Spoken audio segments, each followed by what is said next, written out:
বিসমিল্লাহির রহমানির রহিম। সকল প্রশংসা আল্লাহর, সকল ক্ষমতার মালিক আল্লাহ মহান। আসসালামু আলাইকুম আমার প্রাণ প্রিয় সকল আপনজন, কেমন আছেন? আমি আপনাদেরই কান্তাপা আবারও চলে আসলাম আপনাদের মাঝে অসংখ্য সুখবরের বার্তা নিয়ে। আল্লাহ নামে কাজ শুরু করিলাম। আমি আমার আল্লাহর ঘরে সালাম দোয়া পৌঁছে দিলাম। আমার প্রিয় নবীজির রওজা মোবারকে সালাম দোয়া পৌঁছে দিলাম। হরজ শাহজালাল শাহপরানে সালাম দোয়া পৌঁছে দিলাম। আজমির শরীফে সালাম দোয়া পৌঁছে দিলাম। মাইজবান্ডার শরীফে সালাম দোয়া পৌঁছে দিলাম। আল্লাহ আপনি নামাজ রোজা ইবাদত বন্দেগী কবুল আর মঞ্জুর করে নিন। আপনারা যারাই আমার ভিডিওটা দেখবেন অবশ্যই শেয়ার করে দিবেন, সাবস্ক্রাইব করে নেবেন, কারণ এই সেবাটা, এটা জন্ম মৃত্যু বিয়ে, এই তিনটা কিন্তু প্রয়োজনীয় জিনিস। এবং এটা আমরা পৃথিবীতে জন্মেছি, আল্লাহ পাঠিয়েছে, এই সামাজিক এই যে নিয়ম কানুন সেগুলি অবশ্যই পূরণ করতে হয়। তাই আপনার একটা শেয়ারে হয়তো একজন জানলো যে আরে কান্তাপার কাছে গেলে তো আমরা রেডি অবস্থায় পাত্রপাত্রীর সন্ধান পাবো, বিয়ে শাদী আল্লাহর হুকুম, আমরা ওসিলা মাত্র। আমাদের সাথে আপনারা সরাসরি অফিসে এসেও ভিজিট করে মেম্বার হতে পারেন বা অনলাইনেও আপনারা মেম্বার হতে পারেন। আমাদের অফিসের ঠিকানাটা বলে দিচ্ছি। বাড়ির number 8, block B, main road, Banasree, Rampura, lifted 2। Mobile নাম্বারগুলি বলে দিচ্ছি 01971860261। আরেকটা নাম্বারও আছে 01783544124। এই দুটা হচ্ছে হোয়াটসঅ্যাপ। এগুলিতে আপনারা বায়োডাটার ছবি পাঠিয়ে দিতে পারেন। আর ইমেলটা নেন lion121kanta@gmail.com। তো আসলে এই মুহূর্তে অসংখ্য পাত্রপাত্রী আসছে। আমি বেশ কয়েকটা পাত্রীর কথাই বলছি, যেহেতু খুব এক্সক্লুসিভ দুইটা পাত্রী আসছে, এই দুইটার কথাই বলছি। পাত্রীর মা কালকে আসলো, ওনারা সে রাত্র 9টার দিকে ওনাদের বাসায় ইনভাইট করেছিল, ধানমন্ডিতে সেটেল। ধানমন্ডিতে ওদের অ্যাট এ টাইমে 8টার মতো বাড়ি। ওনার এক ছেলে এক মেয়ে। মেয়েটা হচ্ছে কম্পিউটার সায়েন্স ইঞ্জিনিয়ার, মেয়ের বয়স হয়ে গেছে 30, 5 ফিট 5 লম্বা, দেখতেও সুন্দর, স্মার্ট, কথাবার্তা। তো মেয়েকে গুলশানে 2টা ফ্ল্যাট দিচ্ছে, তারপর ওখানে বাড়ি তো পাবেই। আমি এত একটা মেয়ে একটা ছেলের মতো আর কি। ছেলেরা এস্টাবলিশ যেমন, মেয়ে এখনই এত এস্টাবলিশড, কিন্তু তারা চাচ্ছিল এরকম একটা ছেলে ওনাদের বাসায় নিয়ে যেয়ে দেখাতে বলেছে। ছেলে অবশ্যই উচ্চশিক্ষিত হতে হবে, দেশে হয়তো ইউনিভার্সিটি প্রফেসর হতে পারে, ব্যাংকারটা 3rd বলছে, MBA মাল্টিনেশনাল কোম্পানির হতে পারে, BCS অফিসার হতে পারে, আর্মি অফিসার হতে পারে। কারণ মেয়ের অর্থবিত্ত কোনো কিছু হবে না, প্লাস মেয়েটা খুবই ব্রিলিয়ান্ট একটা মেয়ে। মা বলছে আমার যেহেতু এই ধানমন্ডিতে 8টা বাড়ি, একটা পুরা বাড়িটা একটা মেয়ের নামে, আর ভাই তো একটা, ভাইকেও এখানে দিবে, সবকিছু। আবার মেয়ের জন্য আবার গুলশানেও ফ্ল্যাট কিনেছে। এটা কিন্তু কোনো লোভনীয় কোনো অফার না। এই লোভনীয় অফার হবে যদি আপনারা যারা লেখাপড়া জানে না, গ্রামে গঞ্জে যারা আছেন, হয়তো এই টাইপের ছেলেরা, আপনারা এটা প্রলোভনে পড়বেন না। এটা ওর আম্মু বললো, মেয়েও বললো, মেয়ে থ্রোলি ইংলিশে কথা বলে, এখন একটা মাস্টার মাইন্ডে স্কুলে আছে, বললো যে ইংলিশেই বেশি কথা বললো যে আমি আমার উপযুক্ত একটা ছেলে চাই, ইংলিশ মিডিয়াম হলে আরো ভালো। যারা যেই লেভেলে চলে যায় তারা আবার নিচে কিন্তু নামতে চায় না। তাই এটা লোভনীয় কোনো অফার মনে করবেন না। আজকে কিন্তু কয় তারিখ? আজকে 8/1/2025 সাল। আজকে আমি তারিখটা বলতে ভুলে গেছিলাম। তো এই মেয়ের জন্য একটা ভালো একটা ছেলে। আপনারা যদি আমার ভিডিওটা দেখে মনে করেন যে আপনাদের সেই ক্যারিয়ার পড়তেছে, তখন আপনার সাথে সাথে হোয়াটসঅ্যাপ করেন, ইমেল করে আপনারা কবে দেখবেন আমি তাদের বাসায় নিয়ে যাব। এটা উনি অফারই দিয়ে গেছে, বলছে আপনি উপযুক্ত একটা পাত্র নিয়ে আমাদের বাসায় চলে আসবেন। এই একটা।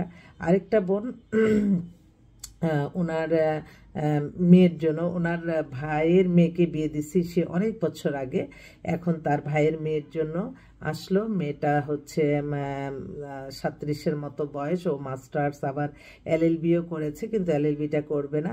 মাঝখানে একটা বিয়ে হয়েছিল, বিয়ে হওয়ার পরে হাজব্যান্ড শাশুড়ি এরা যখন আমার কোনো বোনদের কথা বলে, শাশুড়িদের কথা বলে, তখন আমার খুব কষ্ট লাগে। শাশুড়ি নাকি ছেলে মেয়ে ছেলেকে পোড়া কন্ট্রোল করতো, শাশুড়ি খুবই পরে 1 মাসের মতো ছিল, ডিভোর্স হয়ে গেছে। তো আমার একটাই প্রশ্ন আমার বোনদের কাছে, আমরা তো একসময় আমরাও বউ, আমরাই শাশুড়ি, আমরাই নানি, আমরাই দাদি হয়ে যাই। তো আমার বোনরা যখন তাদের সন্তানকে, ছেলেকে বেশি ভালোবাসে ভালো কথা, কিন্তু যখন বউ চলে আসবে তখন তার জীবনে বউটা কিন্তু বেশি গুরুত্বপূর্ণ মায়ের চেয়ে। কারণ আমরা ছেলেরা বড় হলে কিন্তু আলাদা হয়ে যায়, তখন কিন্তু তারা আলাদা আলাদা একটা জীবন, কিন্তু ওয়াইফের সাথে কিন্তু তাদের রক্তের সম্পর্কের মতো হয়ে যায়। দুজনের টাচ যতক্ষণ না লাগবে ততক্ষণ কিন্তু মায়া আসে না। টাচটা এই যে অনেক সময় আমার অনেক প্রবাসী ভাইরা ফোন করে বলে যে আমার বউ চলে গেছে, ওই যে আল্লাহ মানে এই যে একসাথে টাচই কিন্তু সব মায়া মমতা জন্মায়। আর ভার্চুয়ালি অনেকে আছে ভার্চুয়ালি কথা বলে, কিন্তু আসলে ভার্চুয়ালি কোনো কিছুই সমাধান হয় না সামনাসামনি না আসলে। তো এই মেয়েটা এত সুন্দর, মানে দেখার মতো মেয়েটা, কিন্তু তার এই মানে এই সমস্যার জন্য তার হয়েছে ওদের বাসায় আপনার আফতাবনগরে। তো উনি বললো যে শুক্রবার দিন আমার মেয়েকে নিয়ে আসবা, আমার একটা ছেলে, ভালো একটা ছেলে দেন। আচ্ছা ঠিক আছে। তো আরেকটা বোন, তার হাজবেন্ড মারা গেছে আজকে অনেক বছর, ও একাই আছে, ওর নিজের একটা ফ্ল্যাট আছে, বাসা বলতে বাসা, ওর বয়স হয়ে গেছে 45-এর মতো। তো ওর মা খুব অসুস্থ, বললো যে আমাকে একটা ভালো একটা দেন, যাতে আমরা দুজন মিলে, যদি তার ফ্ল্যাটও না থাকে আমার ফ্ল্যাটই থাকলো, আমরা দুজন মেয়ে ভালো থাকলাম। আচ্ছা ঠিক আছে, তাহলে দেখি। তো এই আমি আবারও আসবো আপনাদের মাঝে অফিসে যেয়ে। তো আল্লাহ নামে কাজ শুরু করলাম, আপনাদের দোয়ার ভালোবাসা চাই। আপনাদের দোয়া থাকলে হয়তো এই প্রতিষ্ঠানটা পরিচালনা করা আমার পক্ষে সম্ভব হবে। কারণ আসলে মানে খুব অনেক খরচ মেনটেন করতে হয়। তো আমরা প্রয়োজনীয়টাই আপনাদের কাছে চাই, আপনাদের জন্য যেটা প্রয়োজন সেটাই আমাদেরকে দিয়ে সহযোগিতা করবেন। আমার বিশ্বাস আপনারা ইনশাল্লাহ কোনো না কোনোভাবে ইনশাল্লাহ উপকৃত হবেন, এটা আমি আপনাদের কাছে কথা দিচ্ছি। তো আপনারাও সঠিকভাবে সন্ধান দিবেন, বায়োডাটার ছবি দিবেন সত্যতা জেনে, কারণ মিথ্যা তথ্য দিয়ে বিয়ে করলে কিন্তু এটা হ্যাপি হয় না। সেজন্য আর আমাদের কাছে আলহামদুলিল্লাহ মাশাআল্লাহ বলবেন, কেউ এখন পর্যন্ত মিথ্যা পাই নেই। তো আমার আশা রাখি আপনারাও একটু সতর্ক থাকবেন, কারণ বিয়ে শাদী আল্লাহর হুকুম, আমরা ওসিলা মাত্র। আমরা তো আপনাদেরকে এই কাগজ মানে বায়োডাটার ছবির দিয়ে কিন্তু আমরা কাজ করি। তো আপনারাও একটু নিজ দায়িত্বে খোঁজখবর নেবেন। অনেক সময় দেখা যায় ফোন ধরতে দেরি হয়, বা ফোন করতে আমরা ফোনে ধরতে পারি না বা রেখে দিই। আপনারা সবসময় মনে করবেন যে এটা হয়তো অন্য একটা কাজে ব্যস্ত আছে। আর আমি একটু অনুরোধ করতে চাই আমার প্রত্যেকটা ভাই ও বোনদের, হয়তো বিদেশে তারা টাইম মেনটেন করলে ভালো হয়, আর বাংলাদেশে যারা আছেন অন্তত 5 ওয়াক্ত নামাজের টাইমটা বাদ দিয়ে আপনারা ফোন করবেন। বিশেষ করে আমি আমার সকালটা যেভাবে শুরু হয়, আমার তো প্রতিদিন সকালে কোরআন তেলাওয়াত না করলে আমার মানে আমি অস্থির থাকি। আমার কিছু এবাদত বন্দিগি আছে, আমি প্রায় 2-3 ঘন্টা পর্যন্ত এবাদত বন্দিগি করে আমি 12টা থেকে একটু ফ্রি হই। 12টা থেকে রাত্র 10টা-11টা পর্যন্ত দেন, কোনো সমস্যা না। তবে আপনারা সবসময় মনে করেন আমরা এই মোবাইলটা তো হাতে হাতে থাকে।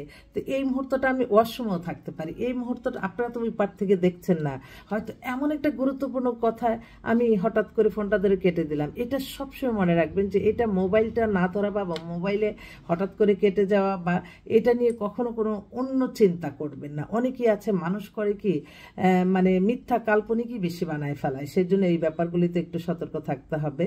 তো ওরে আল্লাহ, একটা ভাই বাইরে। আচ্ছা আমি আবার আসবো। মাশাল্লাহ মাশাল্লাহ, অনেক সুন্দর হ্যান্ডসাম একটা মেয়ে পেয়েছি, এই মাত্র পাঠালো, তাও এটার একটা বিজ্ঞাপন দিয়ে দিই, মেয়েটা একটু দেখে নেই।